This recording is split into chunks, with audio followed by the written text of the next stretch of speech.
نحمد و نصلی علی رسولہ الکریم بسم اللہ الرحمن الرحیم وَكُلًّا وَعَدَ اللّٰهُ الْحُسْنَى صدق اللہ العظیم۔ حضور اکرم صلی اللہ تعالی علیہ وسلم اور تمام انبیاء علیہم السلام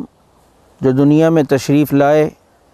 سب کے سب اس دنیا سے کامیاب ہو کر گئے۔ اگر کسی نبی کے ہاتھ پر کوئی ایک آدمی مسلمان ہوا تب بھی وہ نبی کامیاب ہے،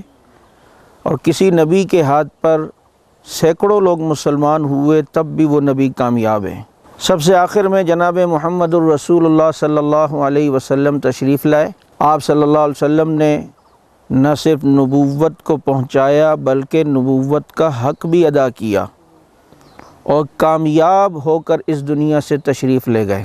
آپ صلی اللہ تعالی علیہ وسلم کی کامیابی، اس کا پتہ کیسے چلتا ہے؟ کہ آپ صلی اللہ علیہ وسلم کی ساتھیوں سے پتہ چلتا ہے کہ جو صفات، جو کوالٹی رسول اللہ صلی اللہ علیہ وسلم کے ساتھیوں میں تھی، یہ آپ صلی اللہ علیہ وسلم کی کامیابی کی دلیل ہے کہ ابو بکر صدیق کی صداقت دیکھ کر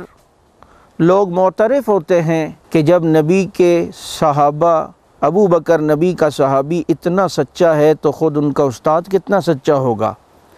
جب نبی کا عمر اتنا عادل ہے تو ان کا استاد خود کتنا عادل ہوگا۔ جب نبی کے عثمان میں اتنی حیا ہے تو جس نبی سے عثمان نے حیا سیکھی اس نبی میں کتنی حیا ہوگی۔ جس نبی کے علی میں اتنی شجاعت اور بہادری ہے اس نبی میں کتنی بہادری ہوگی۔ غرض کہ جس صحابی کی جو فضیلت بیان ہوتی ہے، در حقیقت یہ رسول اللہ کی تعریف ہو رہی ہے کہ آپ صلی اللہ علیہ وسلم کے محنت کے نتیجے ہی میں یہ جماعت تیار ہوئی۔ اب رسول اللہ صلی اللہ علیہ وسلم کے ساتھیوں کو کامیاب ماننا، انہیں صاحب ایمان ماننا، یہ در حقیقت رسول اللہ صلی اللہ علیہ وسلم کی کامیابی کا اعتراف ہے۔ اور اگر کوئی خدا نہ خواستہ آپ صلی اللہ علیہ وسلم کے ساتھیوں کو ناکام بتائے،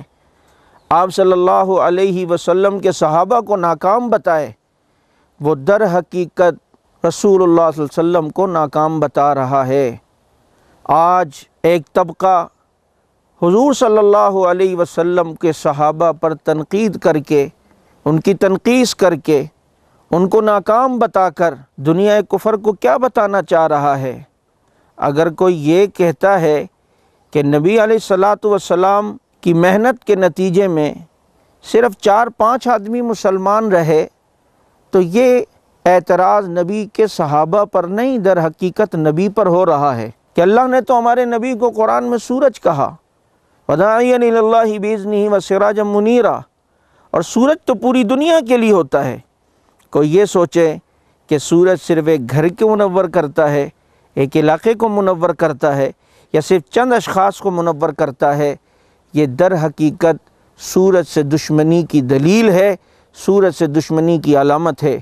صحابہ کرام کی کامیابی، صحابہ کرام کو صاحب ایمان ماننا، صحابہ کرام رضوان اللہ علیہم اجمعین، جن کو اللہ نے جو کریڈٹ اور جو تمغے دیے ان کے لیے ماننا،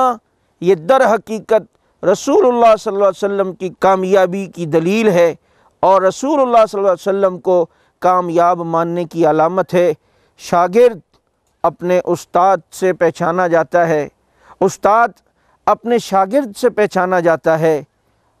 میں ایک بات کہا کرتا ہوں کہ رسول اللہ صلی اللہ علیہ وسلم کے صحابہ کامیاب ہیں، یہ دلیل ہے کہ آپ صلی اللہ علیہ وسلم کامیاب ہیں۔ اگر کسی کلاس میں ایک محتمم صاحب استاد کو بٹھائیں اور 100 بچے دیں کہ ان کو پڑھانا ہے، میں نے ان کا امتحان لینا ہے، اور 1 سال بعد محتمم صاحب ان بچوں کا امتحان لے اور صرف 3-4 بچے پاس ہوں، یہ شاگردوں کی ناکامی نہیں ہے، یہ شاگردوں کی تنقیص نہیں ہے، بلکہ یہ در حقیقت استاد کی ناکامی ہے کہ 1 سال کی محنت کے نتیجے میں 3-4 بچے پاس ہوئے، 3-4 بچوں کا رزلٹ اچھا آیا۔ لیکن اگر محتمم نے ایک کلاس میں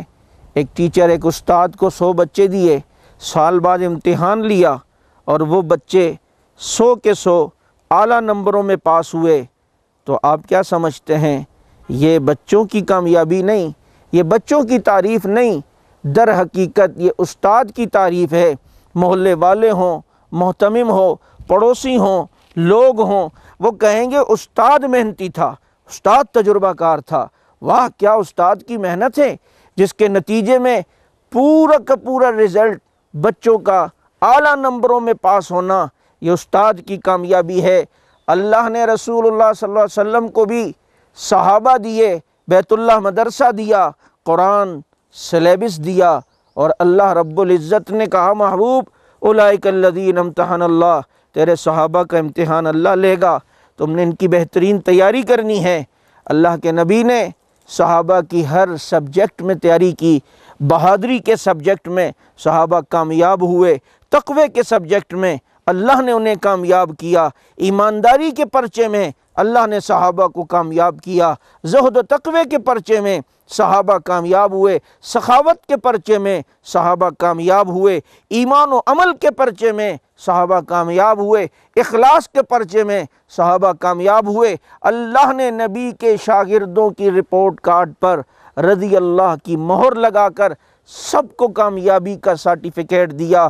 اب جو رسول اللہ کے صحابہ کو کامیاب مانتا ہے وہ در حقیقت رسول اللہ کو کامیاب مان رہا ہے، اور جو خدا نخواستہ آپ صلی اللہ علیہ وسلم کے جانے کے بعد کہے کہ صحابہ مسلمان نہیں رہے، صرف 4-5 ایمان والے رہ گئے تھے، تو وہ در حقیقت صحابہ پر اعتراض نہیں کر رہا، استاد پر اعتراض کر رہا ہے کہ استاد اتنی محنت نہ کر سکا، استاد ایسا ذہن نہیں بنا سکا کہ اس کے محنت کے نتیجے میں ایمان والے پیدا ہوتے۔ یہ در حقیقت صحابہ کا بغض نہیں، صحابہ کی توہین نہیں، پس پردہ یہ رسول اللہ صلی اللہ علیہ وسلم کی توہین اور آپ صلی اللہ علیہ وسلم کی تنقیص ہے۔ اللہ رب العزت ہمیں صحابہ سے محبت نصیب فرمائے، اسی محبت کے نتیجے میں یہ دلیل ہوگی کہ اس کو رسول اللہ صلی اللہ علیہ وسلم سے محبت ہے، اور خود اللہ کے نبی نے فرمایا من احبہم فبحبی احبہم، جو میرے صحابہ سے محبت کرتا ہے سمجھ لو اس کے دل میں مجھ محمد کی محبت ہے، اور جس کے دل میں صحابہ کی نفرت ہے سمجھ لو اس کے دل میں رسول اللہ صلی اللہ علیہ وسلم کا بھی بغض ہے۔ اللہ ہمیں رسول اللہ صلی اللہ علیہ وسلم اور رسول اللہ صلی اللہ علیہ وسلم کی جماعت سے سچی محبت نصیب فرمائے۔ وآخر دعوانا ان الحمد للہ رب العالمین۔